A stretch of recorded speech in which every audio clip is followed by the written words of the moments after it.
First of all, back to an email I received just before the election of the candidate Diane Forte.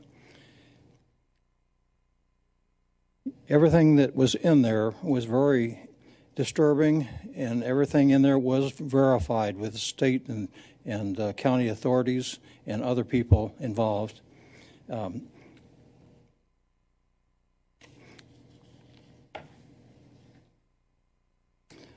I would like to say first, before anything else, that everything I say tonight or have said before can be verified by state of Missouri and Cass County officials, the Missouri Ethics Commission, irrefutable evidence provided by the city of Lee Summit, and even some of her family members who are willing to speak the truth.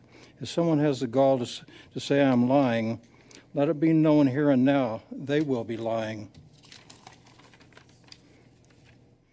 For the past year or more, there has been considerable turmoil and conflict on the Lee Summit City Council. I want to thank Mayor Rhodes for handling the situation well and moving the city operations and progress toward, during this period, forward, and the progress forward. Most of the problem has been associated and created by only two of the council members. One has already been removed from office, and the remaining member, Diane Forte, has been found guilty of violating Missouri state laws by the Missouri Ethics Commission regarding city officers who willfully conceal and willfully violate the requirements of the office. The Missouri state law declares that the person found guilty shall forfeit the office or position held. It is only reasonable and just to the citizens of Lee Summit that any member of city government found guilty of such gross and intentional violations be immediately removed from office.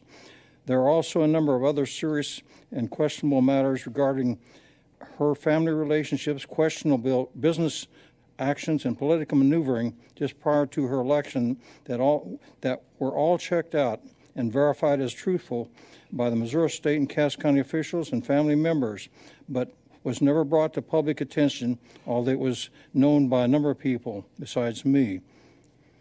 What is apparent was her inability to get along and cooperate even with her family members in the family business operations. She started her own new business and attempted to dissolve the 50-year family business just prior to the election.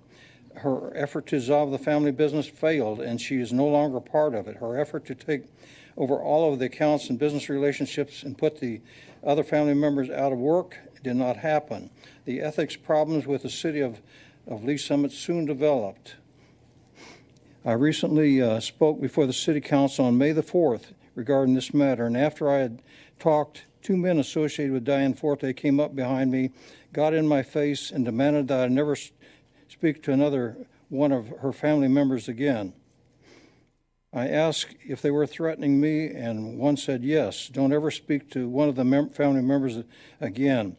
I told them I could not be intimidated or scared and told them to get away from me.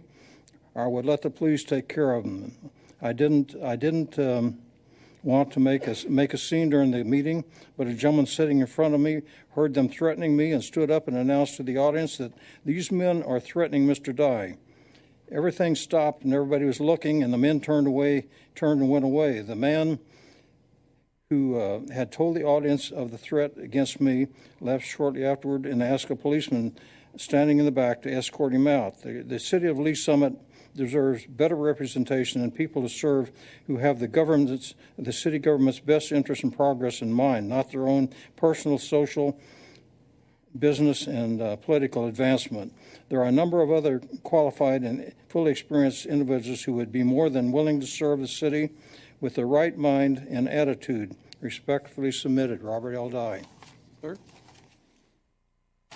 Thank you for your attention. Thank you. Other public comments this evening? Well, let's not get carried away, please. Excuse me. Go ahead. Steve Lathrop, District 2. I did not plan on speaking tonight. I promise not to waste that much of your time. I just kind of wanted to go over that. He said if somebody had the gall to say that he was lying, I think all of that was just kind of unfounded. There's no such thing as a state agency verifying a family business squabble. I don't believe Ms. Forte was found guilty of anything because I don't believe there was a trial. It's, you know, and also the terms willfully, and what was it, willfully, and the other one, he said that they found that, which is the exact opposite of what they said. I think this has been cleared up, and this is, again, I'm repeating myself from last week, but you have the same people repeating the same thing over and over. I don't believe Diane Forte was found guilty of anything. I don't believe they found that she willfully did anything. And I don't believe any state agency, Cass County, Jackson County authority found anything, because there was no criminal action. There was nothing to find. So it seems like it's just kind of rambling on to persecute her. I don't know if he wants to run for council again because of the failure before. I'm not sure what his motive is here, but I just kind of wanted to say that everything over there that was said seemed kind of like a nonsensical rambling. So I just want to say that. Thank you, Mr. Mayor.